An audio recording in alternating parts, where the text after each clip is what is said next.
Bread chilli பண்ணி சாப்பிடுங்க. பிரெட்டை சும்மா டீயில் தொட்டு சாப்பிட்றது, ஜாம் பண்ணி சாப்பிட்றது, சாண்ட்விச் செஞ்சு சாப்பிட்றத விட இது அருமையான டேஸ்ட்டோடு நல்லாயிருக்கும்.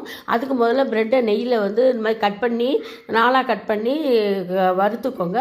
வறுத்து வச்சுட்டு தனியாக எடுத்து வச்சுட்டுருங்க. அப்புறம் எண்ணெயை ஊற்றி அதில் பூண்டு இஞ்சி பொடி பொடியாக நறுக்கி போட்டுட்டு அப்புறம் வெங்காயம் தக்காளியும் போட்டு நல்லா வதக்கிக்கோங்க. இது வதங்கிறதுக்கு உப்பை போட்டிங்கன்னா நல்லா வதங்கும். அதுக்கப்புறம் மஞ்சத்தூள், மிளகாத்தூள், கரம் மசாலா பொடி 3த்தையும் போடுங்க. 3ஐயும் போட்டு நல்லா வதக்கி அப்போ கொஞ்சம் தண்ணி ஊற்றிக்கோங்க. தண்ணி ஊற்றினா தான் கொஞ்சம் எல்லாம் ஒன்றோட ஒன்று கிரேவி சேரும். அதுக்காக தான் சேர்த்துட்டு அதுக்கப்புறம் ப்ரெட்டை தூக்கி போட்டுட்டு நல்லா ஒரு கலர் கலந்தீங்கன்னாக்கா நல்ல ப்ரெட் இதோட ஒன்றோட ஒன்று சேர்ந்துடும். அதுக்கப்புறம் உங்கள்கிட்ட என்ன இது இருக்கோ சாஸ் இருக்கோ ஊற்றிக்கோங்க. என்கிட்ட டொமேட்டோ சாஸ் இருந்தது. நீங்கள் சோயா சாஸ் எது இருந்தாலும் ஊற்றினீங்கன்னா இன்னும் டேஸ்ட்டு கொடுக்கும். அதை ஊற்றி இறக்கிட்டு கொத்தமல்லி தூவி இறக்கினீங்கனாக்கா சூப்பரான டேஸ்ட்டில் உங்களுக்கு பிரெட் சில்லி கிடைக்கும். இது மாதிரி செஞ்சு பாருங்கள். எனக்கு லைக் போடுங்க, சப்ஸ்கிரைப் பண்ணுங்கள். தேங்க்யூ.